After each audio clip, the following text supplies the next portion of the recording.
As noted, we have Aquaus Kelley, president of the Word on the Move, here to discuss one of our leadership lenses, that being branding and marketing. To give you some background on our insightful co-host, he is a strategist, a curator, an educator, and he is also the founder of A Lover's Ambition and was very instrumental in developing one of the new vegan restaurants in the New Brunswick area, right in the Rutgers, New Brunswick area, actually, called Seed Burger. I am not only honored to have Aquaus as tonight's co-host, but I'm also blessed to have him as an expert on our board as our president. So, Kway, is there anything I'm missing? If so, please fill in the gaps. Yeah, first of all, Michelle, thanks for having me. I'm honored to be here. And I believe you covered everything. Anything else we can just have and discuss throughout our time here tonight. So, yeah, founder of A Lover's Ambition. Talk about that a bit. So, A Lover's Ambition Lifestyle Group, to date, right now, is essentially a brand development and social change agency.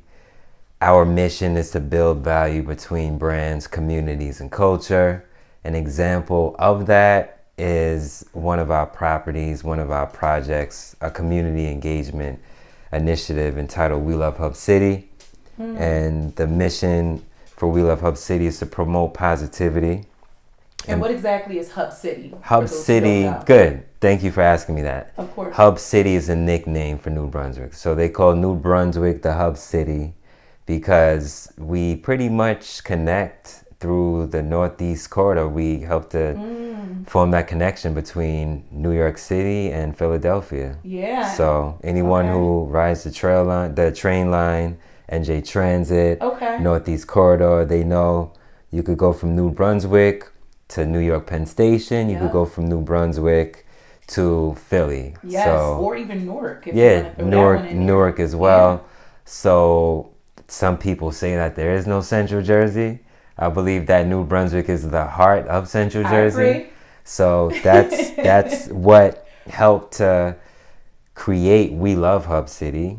So I took the nickname Hub City, and one morning, like 4 o'clock in the morning, I was up just thinking about what I can do to utilize my skills to create something that would allow people to see New Brunswick in a positive light.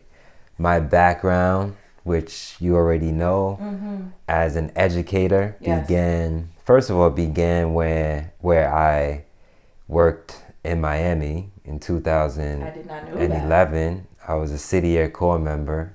So I was working at Miami Edison Senior High School as, we would say, an interventionist. So I was in the classroom alongside of a Teach for America, TFA teacher.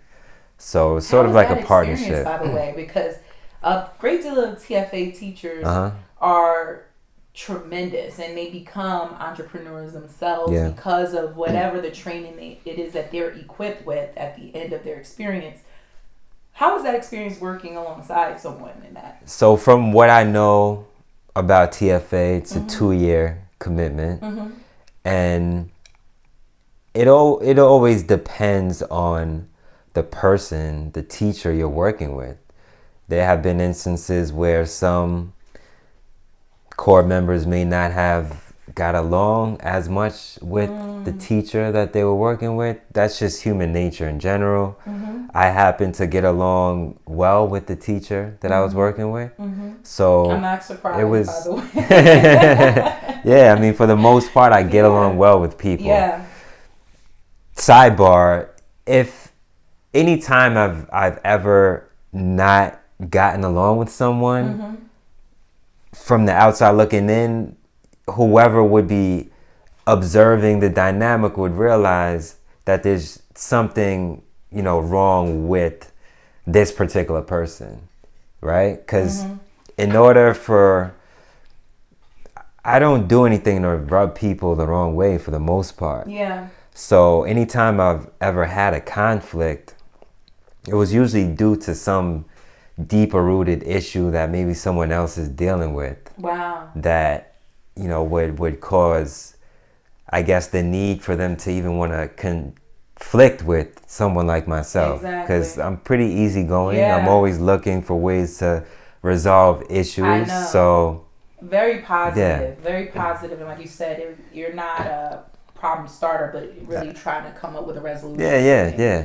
So thank you for kind of giving us some more background on some of the things, the Lover's Ambition and what that actually stands for, and the origin being the Hub City project that you guys started. Just one quick question. When did that all start, the Hub City Got it. So we love Hub City 2016, A Lover's Ambition 2010. We could really go deep. I don't know how deep you want to go. Yeah, just really quick. But A Lover's Ambition 2010, July 19th, 2010. I remember the dates like that. It's almost like having children, right? Yeah. So I was online at the time. I was into music production.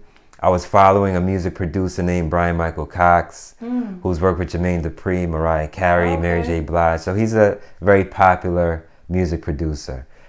After watching his video, I think the series was called Studio Exposed on YouTube. I used to love watching behind the scenes clips. So they would be in the studio making stuff, working with artists. He did a drop for his Twitter page. Okay. So I checked out his Twitter. On his Twitter, it said, "A lover of all things that is love." As soon as I read that, the first thing that came to mind was a lover's ambition. So when I came up with the phrase a lover's ambition, the meaning and the definition also came. It was like divine intervention. A lover's ambition, the determination and will to succeed at what we love to do in life. A lover's ambition. So in its truest essence, we all have a lover's ambition and desire to do, achieve, accomplish, succeed at something. And again, at the time I was doing music, and prior to that, my partner and I, we were operating under a made music group as a name. So motivated and dedicating everything to music. So anything I've ever been a part of always has to have a positive vibe to it. Absolutely. So essentially we went from made music. I kind of stepped back from the music, created a lover's ambition, and that name for me provided more of a universal feel to it, where regardless of anything I want to get into, if I want to manage an artist or create a sports agency or management media, whatever, it's universal. A lover's ambition can cover all of that. So as I'm continuing to build things out to date, I'm still figuring things out, making changes, but a lover's ambition can support whatever change that I may need to make. I love it. Yeah. So I think that is fantastic that we're even getting into your background, because of course it gives us a good baseline for where we're going in this conversation for tonight. So just in case you guys forgot, or if you're just joining us at this point in the podcast, this is Convo at the Condo, and we have our co-host who actually is the president on the board of our nonprofit that is the driving force behind this podcast, The Word on the Move. But we have Aquaus Kelley here, and we're going to be talking about branding and marketing. And I know just earlier, before we really got started with our cast, we were just talking a bit about just the idea of what branding is and what it represented at one point. Do you want to kind of talk about what we talked about kind of behind the scenes? Absolutely. So before we started recording, I mentioned to Michelle how branding for ourselves, for black people, right?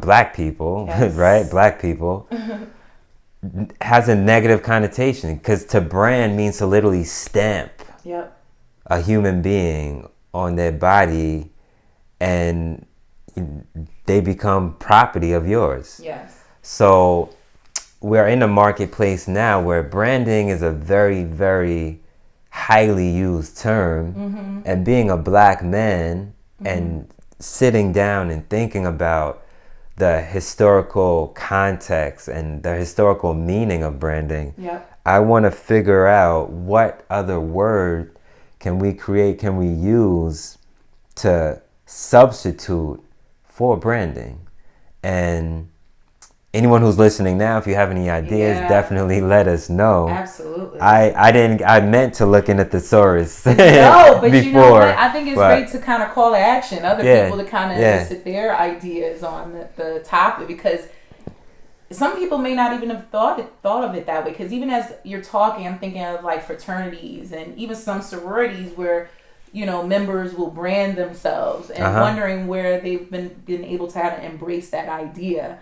But of course, not everybody has to. Yeah. And for those who would like to find another term to address it, I wonder what that might be. So that's a really, really good point. We were thinking about that earlier before we started. But let's get into just one of my questions that I want us to kind of get started on and really explore this. Why would you say branding is important for someone that's starting a business or someone that is an entrepreneur of any sorts? So branding, other than looking at the negative side of the word, I see it as leaving our mark on the on the world around us. Yeah. So if we look at branding as leaving our mark on the world, as a company, as a person, as a human being, we should all consider being somewhat purpose and mission driven. As a company providing a product or a service, we are delivering something. Okay. So it's important that we build an infrastructure around whatever product or service we are delivering in the marketplace, so that people can understand who we are, what we stand for, and that's what creates the connection to create the transaction. When we look deeper than just the transaction of I give you a product, I get a currency, I get money, I give you a service, you provide me with money. We look at branding, and there's Gary Vaynerchuk, he runs, I'm not sure if you're familiar with his work. He runs VaynerMedia, which is essentially ad agency. Okay. And he always mentions branding as opposed to sales and marketing. So branding is more long term. Okay. Let's use an example. When we think about the first time maybe we heard of Whole Foods, right? We hear something the first time. We hear a name the first time. Okay, we don't pay much mind. No. Right? Because we don't know who they are. Exactly. Okay. We don't know who they are. We don't know their track record. But then we have a conversation a few days later and someone says, oh yeah, my cousin just came from Whole Foods to pick up some good produce. So we think in our mind, oh, I just heard that name. I just drove past the store. So then it clicks a little bit more, right? Word of mouth. We see an advertisement. It clicks a little bit more. We see a video. It clicks a little bit more. So all of this is a part of branding and building equity, capital, just based off touch points. Okay.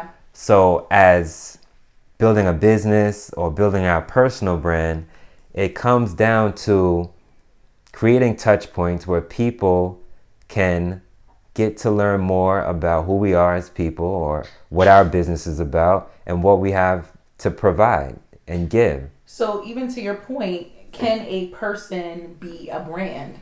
I mean, I guess if you think of celebrities, yes. But can, I guess, someone that is not currently a celebrity do something to brand themselves, even if they're not looking for celebrity status? We can use reputation, the word reputation, synonymously in a way with branding. What do people know us for? That's our brand. And then we build on that. So if someone were to pull up, as you and I have done in the past, their social media page. What does that, for those who I guess haven't paid this too much attention, they just kind of go on and they do their thing and just socialize with the world. That they're, you know, whatever world that is, maybe their immediate family or so on and so forth. What does, I guess, the post and the this and the that, whatever they do on their page, how does that lend itself to branding, whether they're aware or not? Everything we do and put out to the world is a reflection of who we are. And we have to understand that people judge us based on what they see. Mm-hmm. Judgment is, sometimes we look at judgment as something that's negative and harsh, but judgment is a human characteristic mm-hmm. that we need for survival. Mm-hmm. We have to make judgment calls to survive, essentially. Exactly. It's judgment. Everything we do, every decision we make, a decision is a judgment. It is. A choice is a judgment. We choose one thing, we don't choose the other thing. That's a judgment. So it's just part of what we do as humans, and it's important to understand, especially in today's world, everything we do, people are looking at in a certain light. Mm-hmm. So everything we do is a reflection of how everything we do is a reflection of who we are mm-hmm. internally, some way. Exactly. And we have to understand that we're always putting messages out there. So when being mindful, I think a lot of times people may feel like you're not being authentic, but I think it's you're being your authentic self, but you're being selective about what part of you're filter. Yeah, you're filtering. Yeah. Mm-hmm. I mean, I've seen it a lot. I see it a lot where, like Instagram, for example, mm-hmm. there are times where I'll use myself. If I was to only post photos of myself, mm-hmm. people won't know who I am as a thinker. See, I love this. Is it right? Okay, good. Mm-hmm. If I just post pictures, I don't post any videos or audio or thoughts, people they won't know me as a thinker. My strongest characteristic, I believe, is my ability to think, mm-hmm. analyze, mm-hmm. provide insight. My outlook and mm-hmm. My viewpoint, right? My worldview. That's what I feel is my strongest asset because of relationships and feedback from other mm-hmm. people mm-hmm. and how other people have told me how they feel based on our conversation. Anytime I could have a conversation and at the end of that conversation, people have a greater sense of maybe what direction they should go or what kind of choice they should make based on what we spoke about, I know that I've provided some kind of value. Absolutely. That they can take away. And when they show appreciation, it allows me to know, wow, I can do this. Like, people can use it and it's tangible. And so is that, sorry guys, this is my little pup jiggling around the place, but I wanted to, I guess, ask you, is this a passion of yours? Is that where, I guess, a lover's ambition came into play through the passion? Because I know you noted that earlier. Yeah. Mm-hmm. So I have taken steps in regards to where I am today. If we trace things back to childhood, I feel everyone's backstory is important.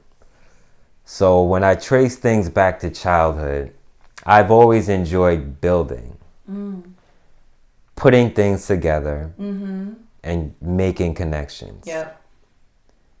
I've done that with popsicle sticks, Legos, anything I could put my hands on. I wanted to figure out how these things connect. Yeah. I love puzzles. So translating that into what I do now, I build mm-hmm. brands, build connections, mm-hmm. connect people, mm-hmm. and that's what I love doing. Yeah. To keep it simple. Yeah. So literally, everything I loved doing as a child, I still love today. It's just transferred into something that may not be tangible. You can't feel the kind of work that I do now, but it's a very intangible quality. However, you see the outcomes. If I connect people via email, they set up a phone call, they set up an interview, and it just goes from here to here. Next thing you know, they're doing events together. That's tangible. And I'm glad you're saying that, because even a previous conversation to us talking now, I can see the puzzle pieces that you discussed before, connecting, like even just as simple as talk about, because this is, I guess, my way. I'm very visual. So when we talked about the Facebook and posting on Facebook, there's a very strategic way that you can go about doing that. Yeah. And I think it goes back to your quality being a strategist, number one. And number two, I think it also lends itself to the point you made about connecting dots. So talk about that. I'm a very visual person as well. Mm-hmm. And everything that I do, I like to be extremely thorough at it.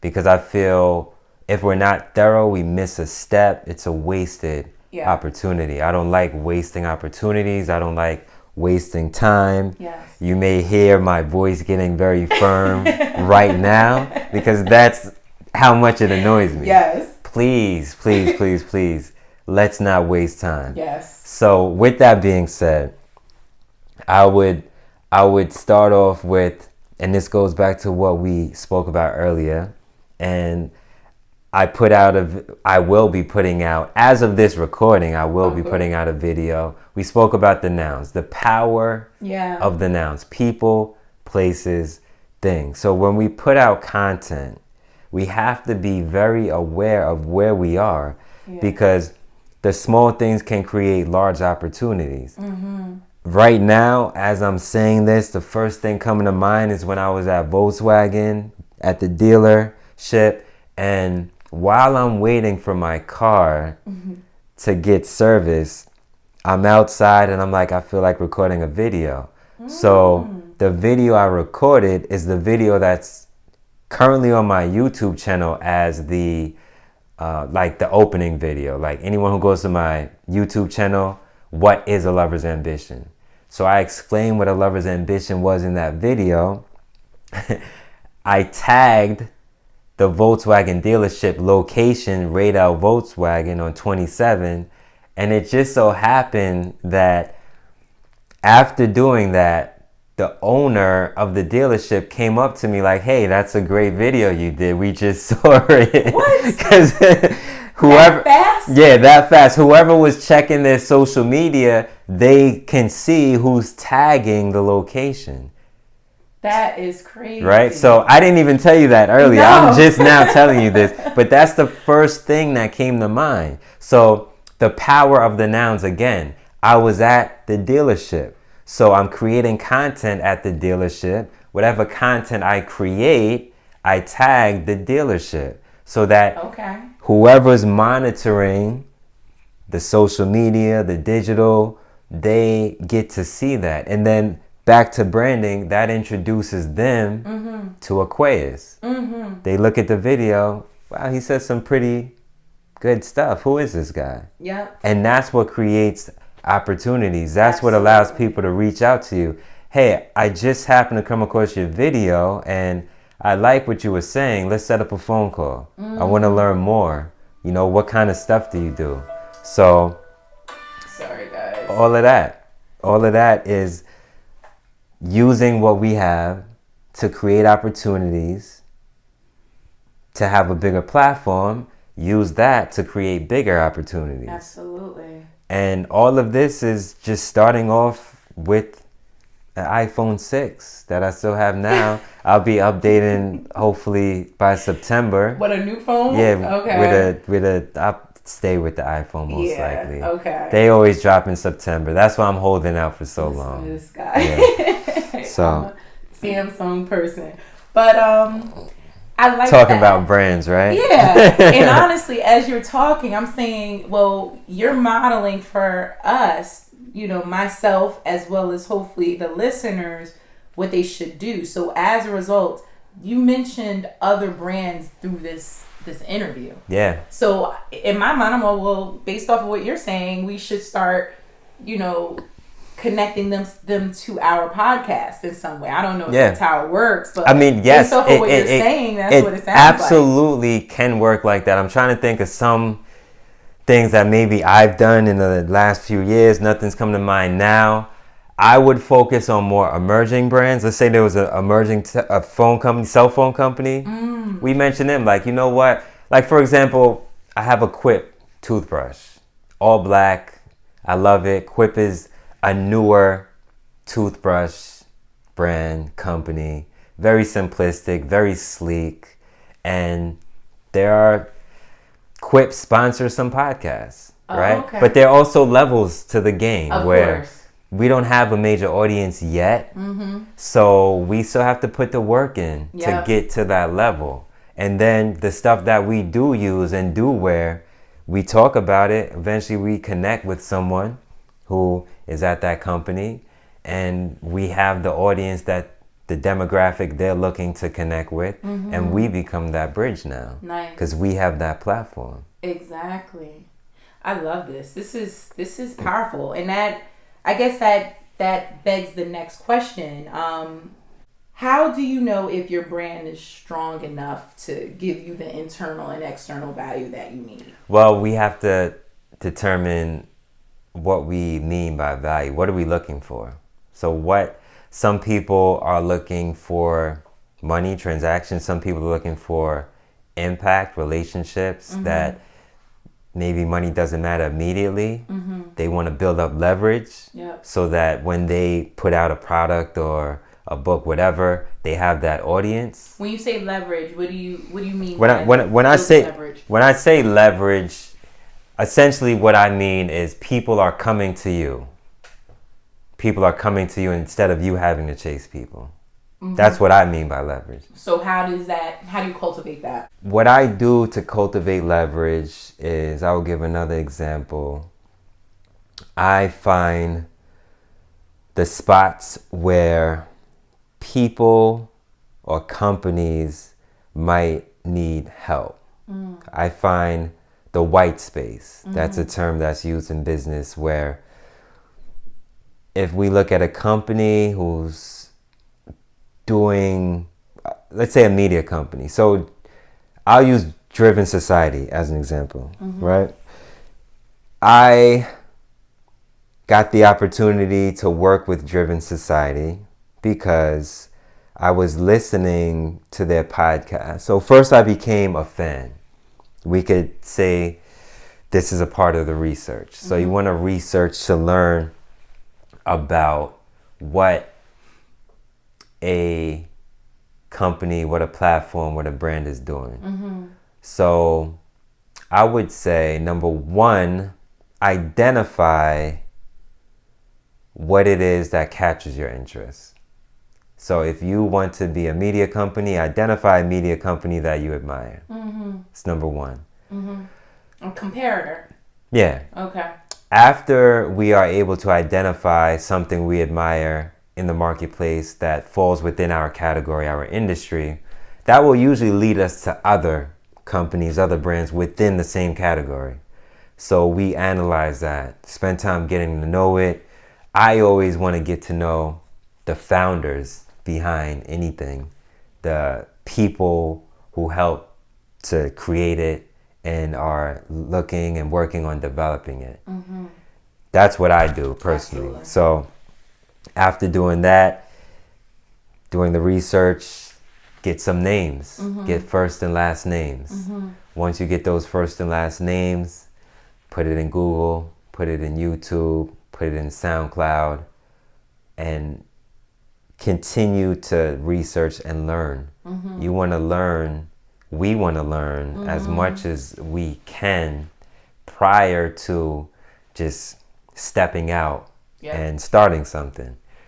Before I started my video series in 2015 entitled 7 Days of Wisdom, I was watching, by the way. appreciate I love it. that. It's amazing. I was watching and listening to a lot of a guy named Ty Lopez on YouTube. Okay. Lewis Howes, and they both had podcasts and video series, and they were speaking a lot on just success, greatness, pursuing greatness, awareness, and what is it that successful people do, habits, patterns. So I was just immersing myself in podcasts and videos in a wise way. Yes. And when I say wise way, it means we don't have to sit down in a room all day and just listen to it. But when we are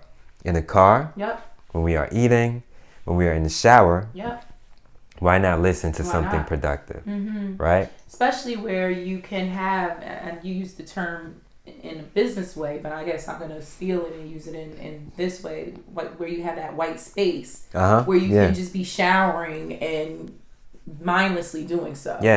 Why not turn on a podcast that's going to invigorate you in some way? Absolutely. Or like you said, in a car where you can be listening to something that's not really doing anything for your spirit, because I think that anything that you bring in is going to do something to you in a spiritual way, not just in your mind. So I think that's really something that most people should start doing. Use that time wisely, like you said.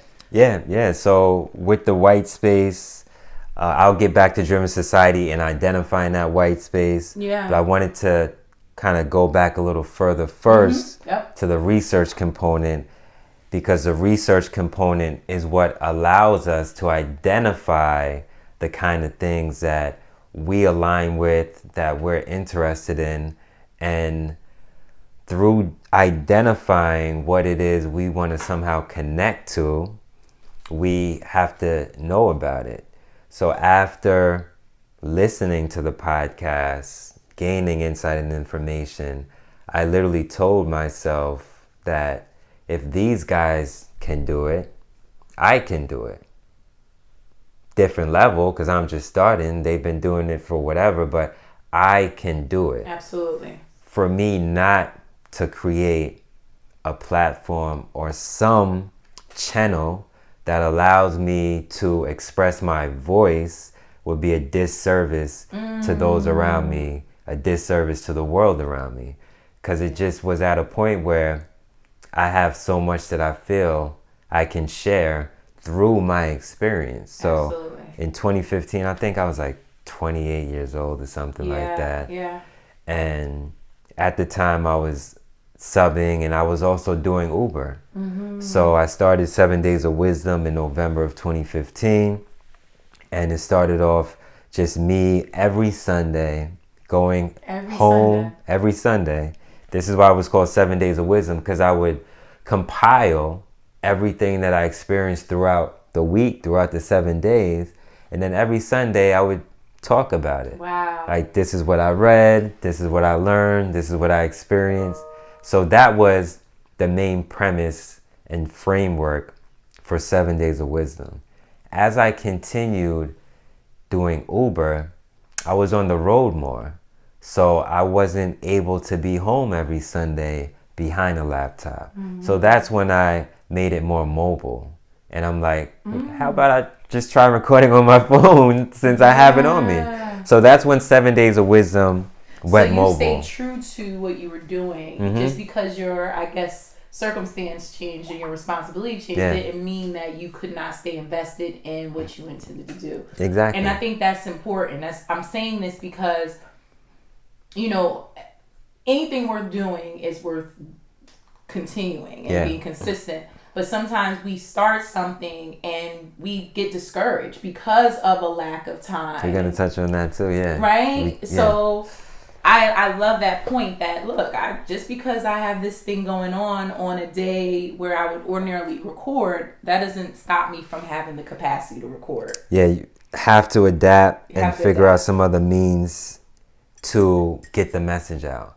And it goes back to the passion piece. Because it all starts with what your brand is. That passion, anything worth doing is really a part of your brand. So go ahead. So literally, I took the word on the move. You sure did. So that's when I went mobile. Yeah. I did my first recording on my cell phone, and that's when I was holding the phone up vertically instead of horizontally. Okay. Pretty much Snapchat format, vertically. Yes. So I was doing videos like that. And then when I uploaded it on YouTube, I'm like, why do I have the black lines on the side? And then eventually I noticed that now I have to turn the phone vertically so that I don't have the black lines on the side. Yes. So like, these are the smaller techniques and strategies that we pick up on through being a practitioner, through actually doing the work. So this goes into doing the work, right? Back to the 7 Days of Wisdom. So I took it mobile, and I realized this is pretty cool because as I'm on the road picking up people, when I drop them off, I could pull over anywhere, pull into a park. If the sun is setting, I could capture the sunset while I'm talking about something. I could go to a rooftop. So I was able to capture different vibes based on the different places that I traveled throughout the state. And then again, back to the nouns, power of the nouns. This would allow me to be in different places, tag different places, mention different places, which would bring different kinds of eyes to the kind of stuff that I'm talking about. So in other words, because originally, I'm going to be honest with you, I thought you said power of the nouns. Nouns. Peoples, places, and things. Yeah. Okay, I like that. So in other words, you were getting diverse experiences because of, I guess, your new responsibility, which could have been an excuse for you not to do it in the first place. But you allowed for it to open up another door to a greater possibility and a better way to brand, or we'll come up with another term, but a better way to put yourself out there. So I think I remember watching when we first connected, you showed me a video, and I think that I don't know if it was when you were doing the Uber, but it was Trenton. You were in Trenton, New Jersey. Yeah, talking about sweat equity, relationship equity. I believe that was... Yes, that's exactly what it was. And I think to the theme or the insight from the video, it connects to, if you're going to discuss a topic, you should, and you're branding yourself. I can't think of another term yet, but if you're branding yourself, you want to be consistent. Even though your topics may be different, but overall it's coming from a similar place. Yeah. Can you talk about that a little bit? So I believe, again, with 7 Days of Wisdom, it's a universal name. 7 Days of Wisdom could be about anything. Wisdom, I believe, is knowledge that is experienced. Right? It's not just something we're saying or something that's you're researching alone and that's it. Yeah, it's something we're living through. You're living. So when I talk about sweat equity, relationship equity, financial equity, I'm living through that because right now I have relationship equity, sweat equity, and relationship equity.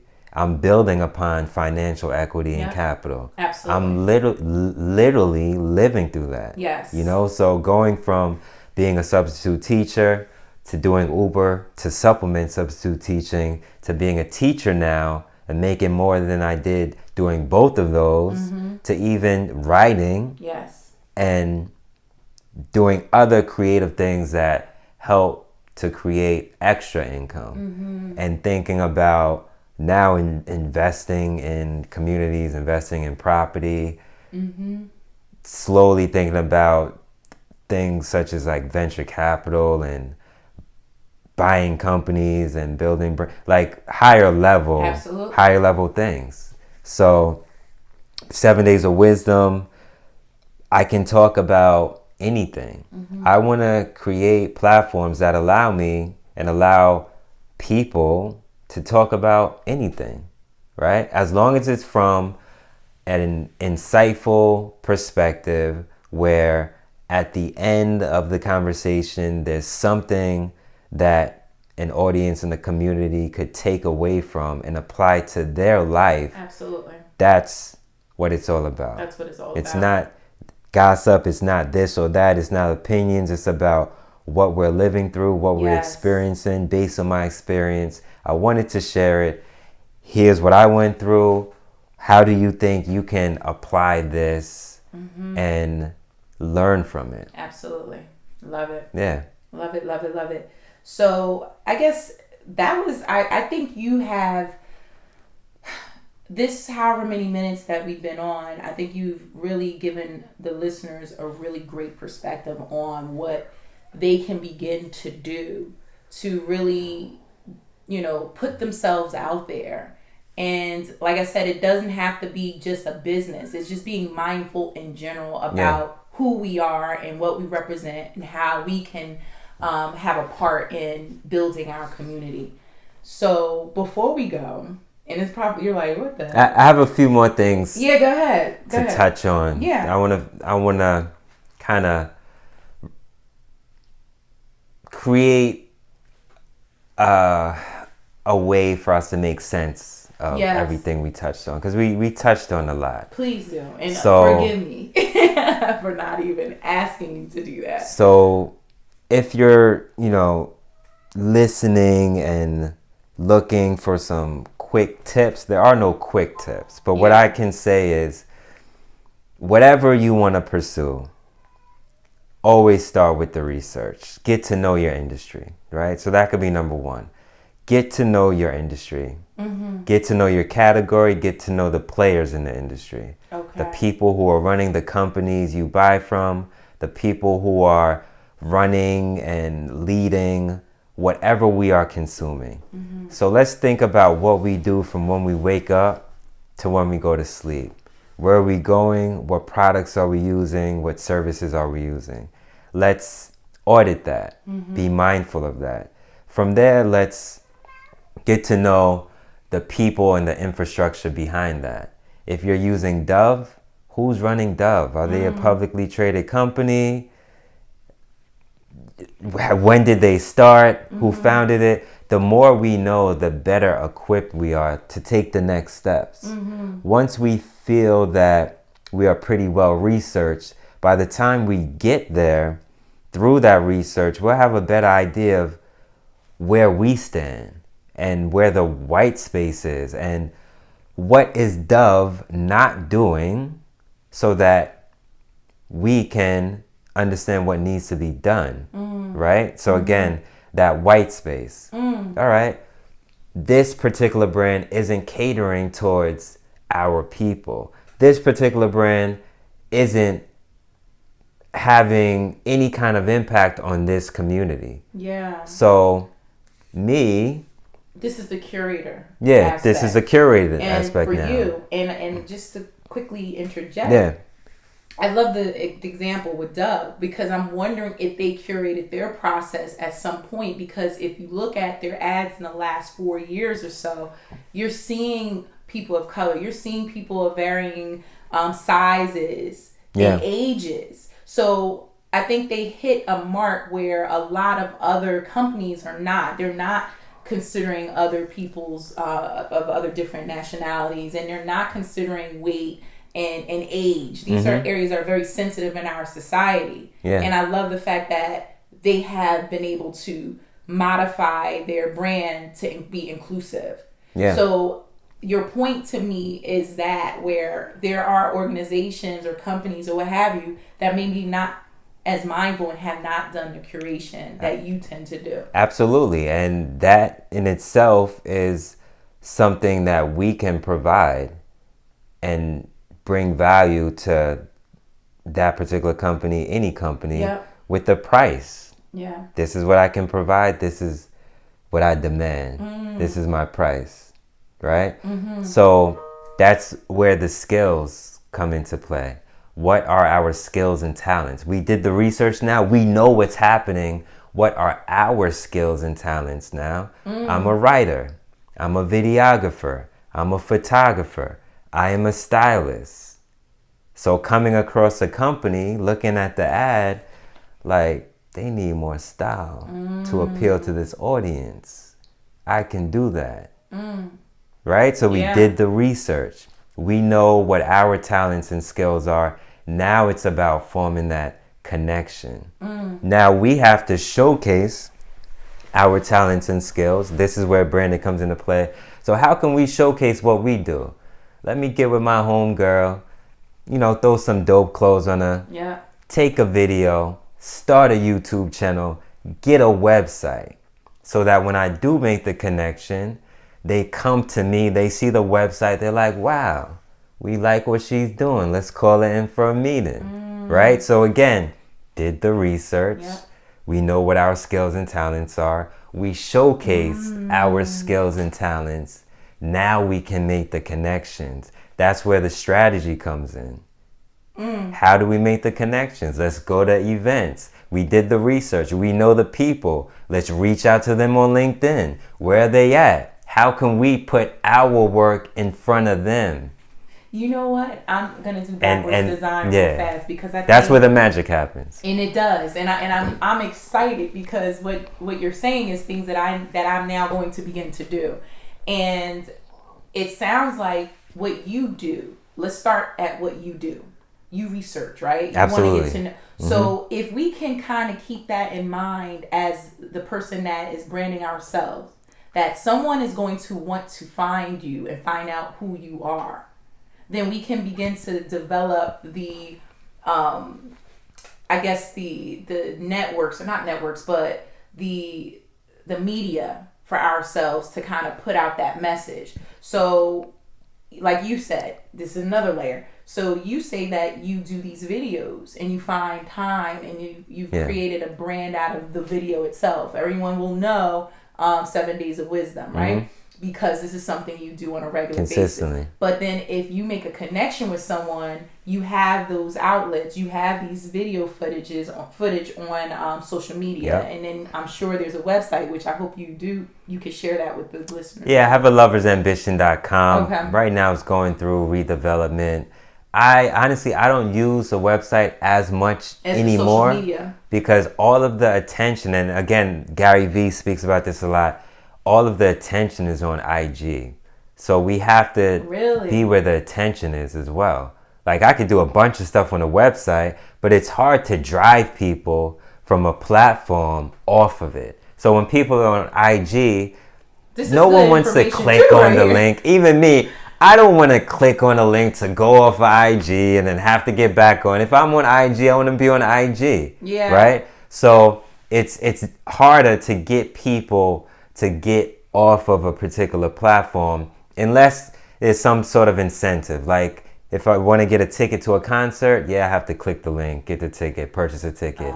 If I want to get the book, I have to click the link, go off. But to just look and read an article, I'm not clicking a link to go off and read an article. So what I started doing now is I would just post in like article format. I would just put everything on IG.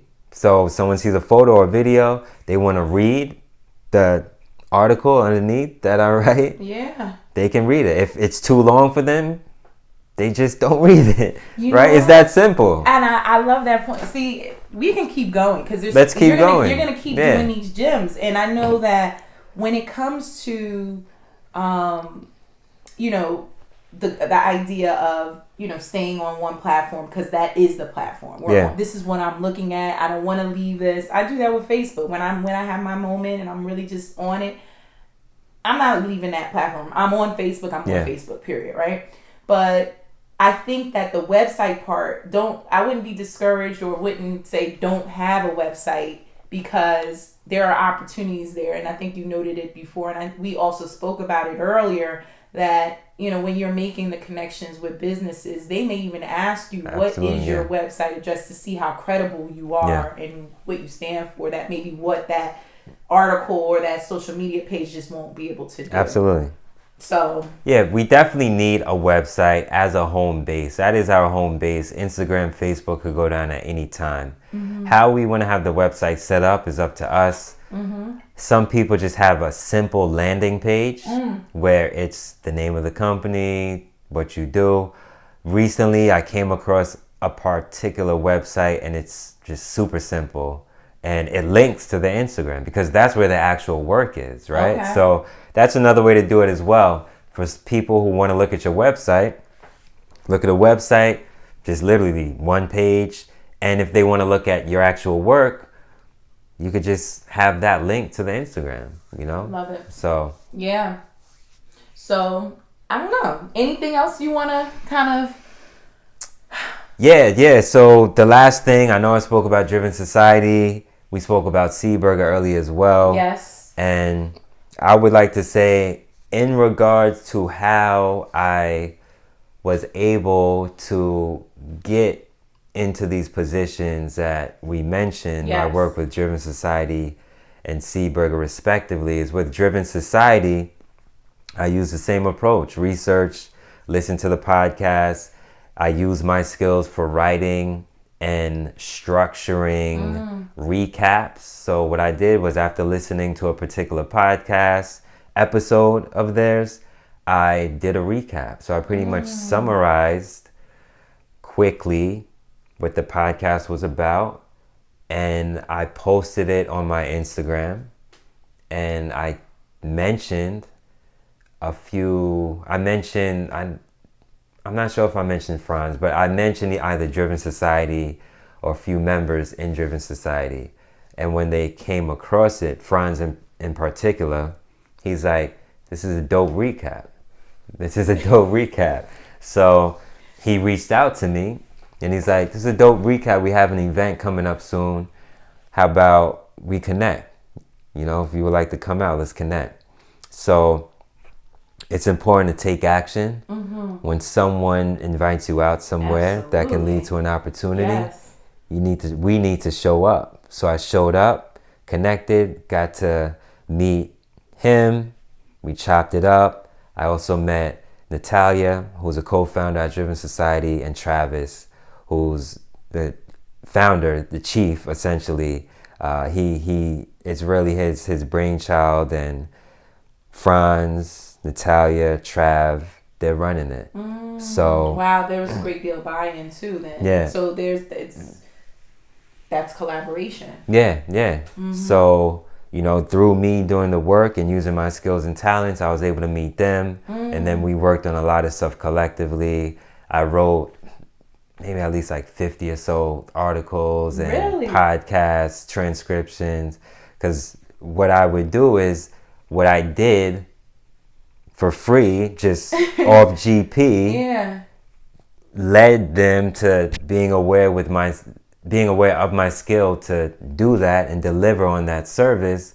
So that's when I started transcribing podcasts and listening to the podcast every week. You transcribe podcasts? Yeah, so I would listen. From the beginning to the end? Not transcribe in terms of like that. Oh, okay. But we can use Curate. I would take the podcast and turn it into an article. So I wouldn't transcribe every word. Yeah. I would listen to it. That's even better. Yeah. I would listen to it and in my mind create what are the main points. So I would extract 3 or so main ideas, break it into lessons for the audience as they read. All right, this is what the podcast is about.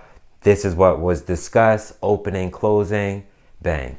Wow. So creating that format for our newsletters, for our articles. So for every podcast, there was a recap. Nice. You know, in word form. Nice. So Love it. Doing that work led me to do work with Who's Your Landlord as well, which was another podcast, Take Ownership podcast.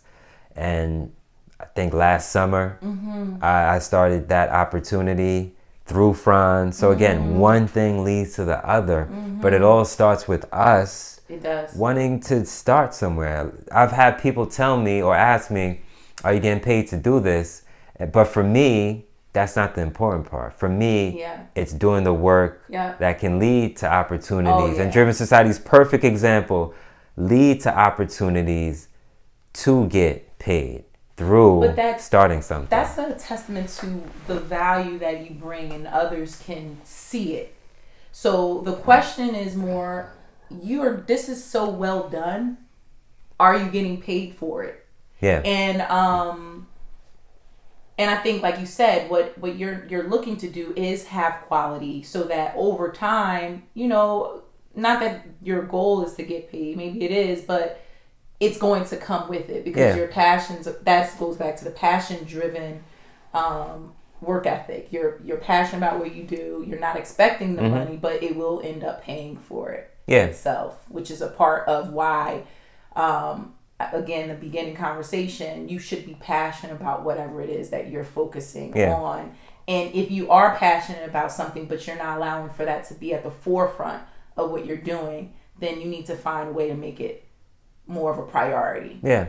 I mean, now, for the record, I'm at a point where I get paid to do it, because I can't afford to allocate the time to write without any compensation now, because I also have the work to show for that. Like, listen, this is what I've been doing.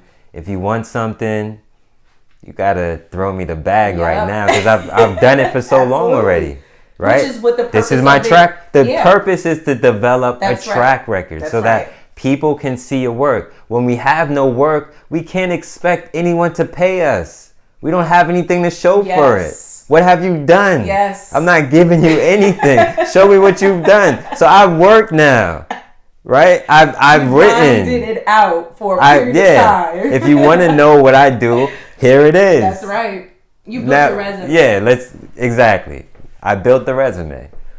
In that particular aspect, writing. Right? When it comes to something else, I'm going to have to put in some work for free maybe, but then it'll get to a point where I have that work. That's right. Let's talk about the exchange now. If you have not, listeners I'm talking to at this point, if you have not found a number of nuggets and gems from this conversation at this point, then I don't know what you're doing. I really don't know, because as I'm listening, I'm fired up to go back to work right now. You have no idea. Like, first off, I am not a social media person, and I really jumped back on social media after college, really as a result of a conversation I had with Aquaus about almost 2.5 years ago. How long was it? 2 years ago? Like two years, maybe a year ago. Yeah, because in October, it'll be going into 2 years that we had this conversation. Yeah, it'll be going into 2 years, yeah. And he actually kind of took the angst out of this fear that I had with social media. Like, and you made a point then that it resonated with me, and I'm gonna butcher it, but it was along the lines of, you shouldn't be afraid of social media because you are the one that's in control of the message and the things that you're looking at. So there's no reason to have anxiety about it. Just make sure that it goes back to the brand. Make sure that what you're looking at and the things that you're following and the things that you're putting out there, it aligns with who you are. Yeah, we control all that. We control who we choose to follow. Yeah. We control what we post and what we put out there. So the only people we have to blame are ourselves if we're distraught or upset or frustrated, angry, mad about anything. Mm-hmm. So outside of branding, I would say back to self-reflection, realization, awareness, we have to take responsibility and accountability for what we're doing, our actions, our behaviors, how we treat ourselves, how we treat other people. We have to own up. That's it. That's it. Yeah. There we go. I think that's a pretty, take ownership. Shout out to Who's Your Landlord. Take ownership. I'm tagging y'all in this. Hey, you gotta model the way. Right? That's it. So, anything else? Not right now. Okay. I always have something. I know. I wanted to just sip some tea. What's the tea segment again? So, I was thinking. Can y'all hear me sipping this right now? He's really getting down right now. And it's good though, right? It's good, yeah. The only thing I didn't do that I ordinarily do, because the tea that we're drinking is Bigelow Vanilla Chai, which is just really good. And we're using the sugar in the raw, which is sugar cane. I wonder who's the founder of Bigelow. Speaking See how I think all the time. But and then sugar in the raw too, because that's some good sugar. Whenever you see me go from the spoon to just sipping, you know I go good. back and forth. Like, yo, the spoon can't give me enough right now. It's good though, and I didn't even put in soy milk, which the vanilla soy milk will take that to the next level. But I didn't have any. But yeah, I really enjoyed this time. Yeah, that was good. Laughing, insight. And for me, and I wish you guys could have been a fly on the wall with our meeting today. The board met today earlier this afternoon, and you know, Aquaus is leading the way with our branding methodology moving forward, and so just sitting in and watching the rest of the board members just really just get quiet and inquisitive about what you know. And mind you, these people are experts in their own areas, and to kind of sit back and see how much value you do have and how lucky we really are to have you as a part of the team. I cannot express it in words. It just is a feeling that I have, and I know they do too. So of course our next meeting, you'll be kind of leading the way with our next steps and helping us to really curate and be strategic about our moves for the rest of this year going into next year. So I think we could keep going, but it might be wise to kind of wait for our next meeting, because we're going to be doing this. You're going to be meeting, we're going to be coming together, and we will be interviewing other people together. So this is a really cool way to not only introduce the podcast, but to introduce the hosts of the podcast moving forward. So Absolutely. You'll be hearing Aquaus and I on an ongoing basis, and then we'll have a guest the next time, and it'll be one of our board members, just so that you get a sense of who we are and what we're trying to focus on. And then as time goes, we'll have other guests coming on as well. Dope. All right. So before we leave, it's a little cheesy, but I think we got to leave on a cheesy note just because it's late and you got to drive back home. Yeah. So you got to be up for it. I've had some I drove from AC back home to New Brunswick last weekend at like 2 a.m.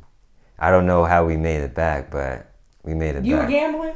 I was not gambling. I used a coupon, $10. What? That's it. Yeah. You know what? I'm going to tell you a quick little Atlantic City story. I went to Atlantic City with my friends, and I never gambled in my life, right? And I know nothing about gambling. So I put $20 in the machine, right? And I pressed the button. $3 came out. Like, it was $4. So nothing happened. I think the screen did like a couple of little things. Yeah. And $4 came out my $20. I said nope. So I pressed the button to get your money back, and it gives you a ticket, and you have to go all the way over to the other side to the window to get your money back. I have no idea what I did, but all I know is that when I put that money in, $4 came back. I said, this doesn't make sense. Yeah. How do people gamble? By putting money in and pressing a button and $4. I have no idea. What is that? I mean, my friends were on, I think it's blackjack. I don't know. Is Black Planet? Nah, blackjack is a game. Oh, blackjack. Yeah, blackjack. Blackjack. Roulette. Roulette, not Russian roulette. I don't know.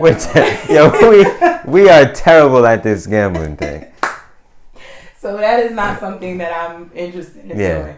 So 2 o'clock in the morning, and you're not too far from here though. So you're like I'm New Brunswick, so I'm literally like 15 minutes from there. Yeah, and then you moved too. Okay, yeah, so you're even closer. I did move. I'm not gonna put that location. No, I'm not gonna say that. Nobody cut that part anymore.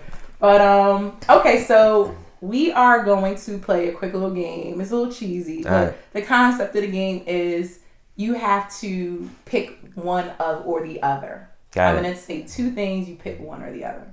Okay? Are you ready? Let's rock. I'm going to set the timer. Let's go. We don't need no timer. Just ask me the questions. All right. So, ready? Yeah. All right. Let's go. Beehiver or Tay Martian? What's a beehiver? That's Beyonce. And Martian? Tamar. Oh, I'll go with Beehive.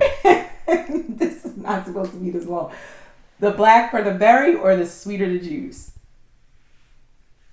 Black of the berry. I'm almost wanting to ask you why. Because I didn't want to pick sweeter the juice. It would sound too cliche. I'm such a psychological person.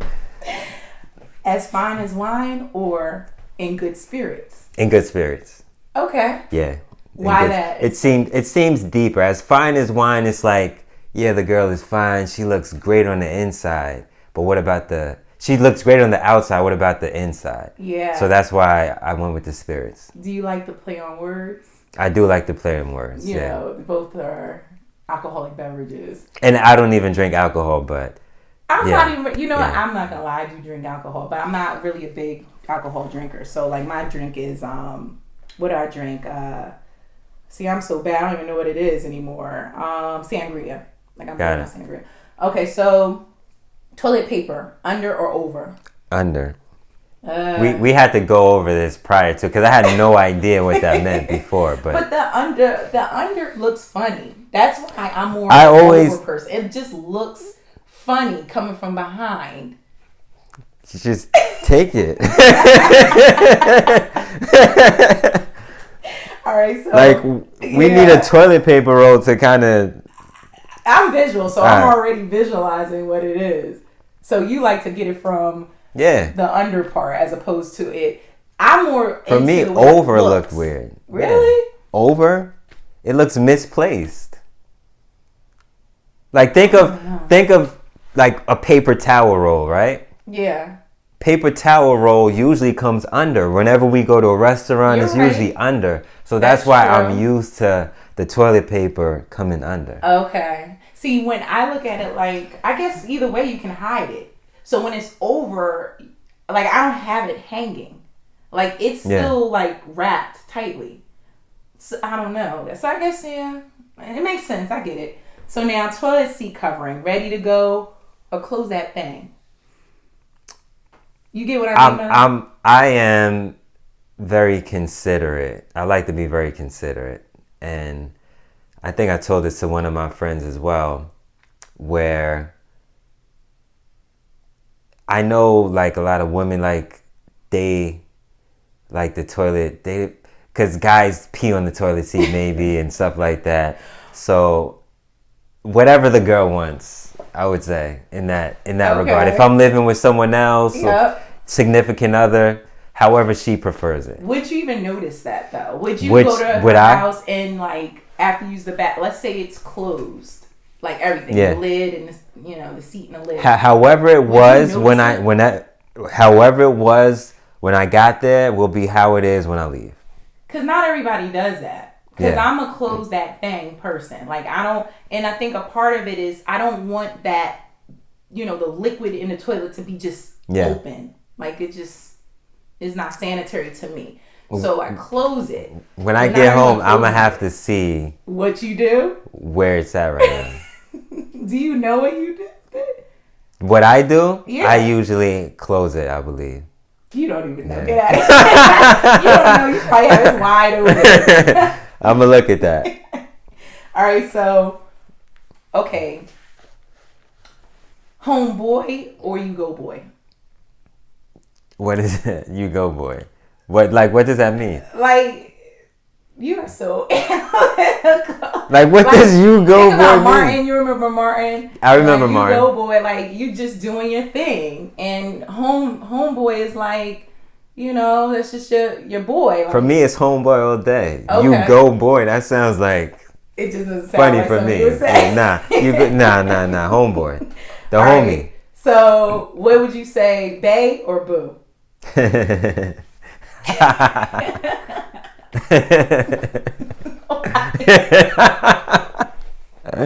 I heard your mother say boo.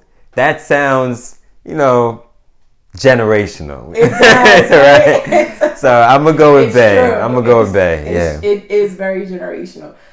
Grapes or raisins? Grapes, hands down. as you're asking me these questions, I'm literally replaying the interview I heard on my way here. I'm like, grapes. He's referring to a pilot I did previous to this one. Because, of course, you can't just jump right in. You got to get a sense grapes. of it. So, grapes. On grapes. I would always have something to say. On grapes. What baffles me is when I go to the grocery store, I see organic grapes, but they're seedless. And I'm always wondering, how can organic grapes be seedless? What happened to grapes having seeds in them? Yeah. Do you have the answer? Or that's just rhetorical? I don't know. I never made time to look into it. I'm now curious because I've heard that before. That there are grapes that don't have seeds in it. I never really pay attention to it. I guess it makes me think. All of them are like that. The green ones that I usually get. Organic seedless grapes. How are grapes seedless? So that's something. And it's not like they're extracting them.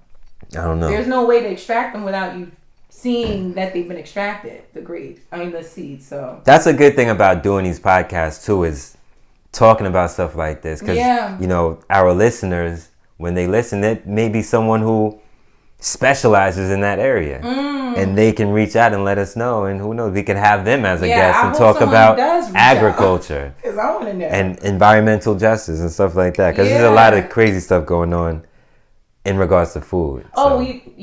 You know that we're still on this food desert tip, and I've researched that enough to see that there are grants and other opportunities that are focused on resolution to that.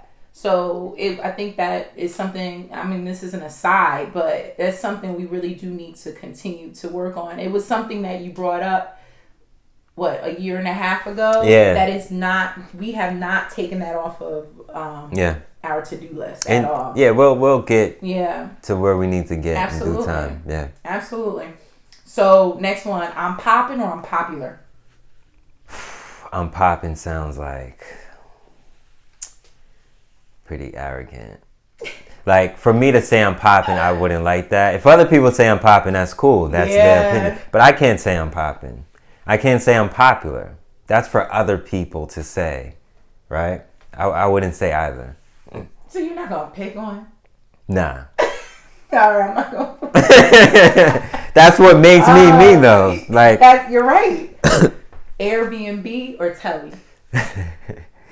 Yeah, we pulling up to the telly real quick. Airbnb is a new school thing to do. It is. But for some reason, I just like the feeling because you come from the Biggie era. Like, that's how he was talking. Yeah. That's my boy. But I think I would have said Airbnb, even though when I think of telly, it reminds me of one of my girlfriends from college, because she used to say that before the Airbnb thing came out. But now, just because of traveling and that Airbnb is just something about it. It's just, it feels like you're at home even though you're back. So hip hop or R&B? I'm a soul dude, neo soul. So I lean towards R&B. My voice got a little deeper as I said that. Yeah, you know. So with the telly, you got the R&B going. Yeah. So got the telly set up nice.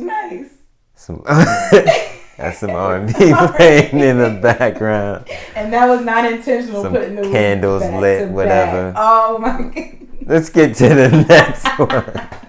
Half full or half empty?